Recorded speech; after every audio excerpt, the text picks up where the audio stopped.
Hi, my name is John Platero and I'm the CEO for the National Council for Certified Personal Trainers. Most sports involve jumping, and if you think about it, jumping is more of a high-intensity activity. Of course, it depends on the height, speed, and frequency of the jump, but it's definitely more intense than walking. Box jumps are a fun way to challenge your clients and increase their balance, power, and explosiveness.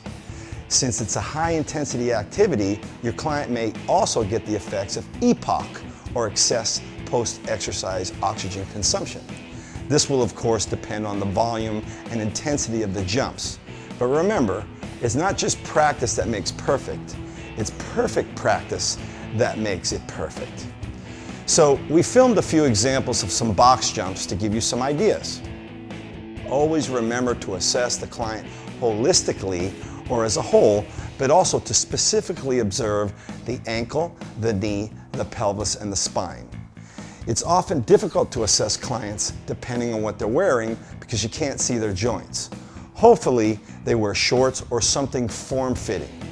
If they're wearing high-top sneakers, I often assess the ankle from behind by looking at the heel. Now don't forget the upper body, because the arms and shoulders can also help propel us as humans in biolocomotion. When teaching someone to do box jumps, we recommend you just start on the floor with no box at all. Once you assess that they are able to jump and land safely, you can then introduce a box or a step or something with some height. If you introduce something unstable, lower the height. Try and only introduce one variable at a time. In this case, we're using a step which is about 12 inches high. Since the normal height of a stair is about 8 inches, this step is a little higher. You can also use different types of structures to jump on and off. For example, if someone has orthopedic issues, you can modify the jump by having them land on a mini tramp or a softer surface. Be very careful adding height to a step or box. It's difficult to spot or catch someone if they fall, so be careful. Okay, let's get started. Always assess the quality of the jump, not just the height. Monitor the ankle, knee, hip, and spine for both the takeoff and the landing. Let's take a closer look at how the knee performs in both the takeoff and the landing in a jump. You almost need to be able to watch this or envision this in slow motion. So let's do that. In slow motion, you're looking to see if the knee adducts in takeoff or landing.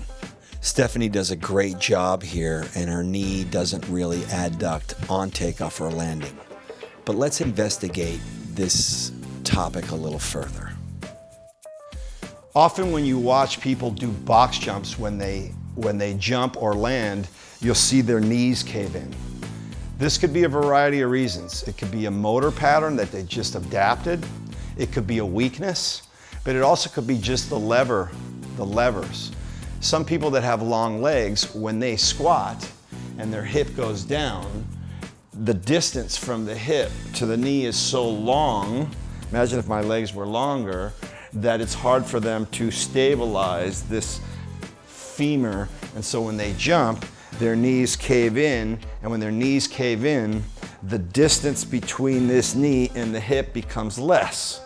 So for example, if I go down here and the moment arm from here to here is this long, if I bring my knee inwards, it gets shorter. So be careful of that, because ACL ruptures or tears occur when the knee caves in, from either caving in when you drive to jump or caving in when you descend. So be aware of that. Be aware of how your client is built, especially women. And if you look at Stephanie, the model we're using in this video, her legs and arms are very long compared to her torso. Now we're adding a component of rotation. She's basically doing a 90-degree turn and jumping up to the step. So let's watch the landing in this 90-degree turn in slow motion. She takes off, and you can see she doesn't really make the 90 degrees. So she tries to adjust with her left knee and tries to even torque her ankle a little bit. These are the things you need to look for when you're working with your clients.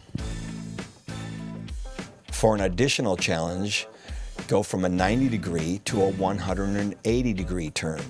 Remember, it's harder to execute the jump from the ground to the step than from the step to the ground.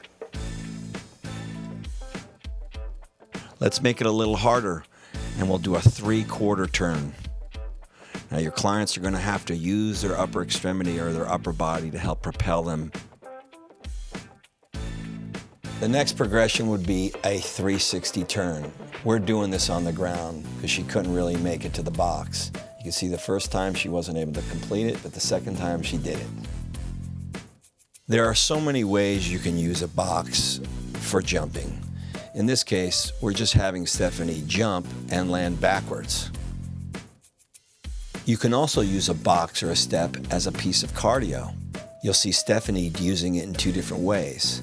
It's an excellent portable way to use cardio in between resistance exercises.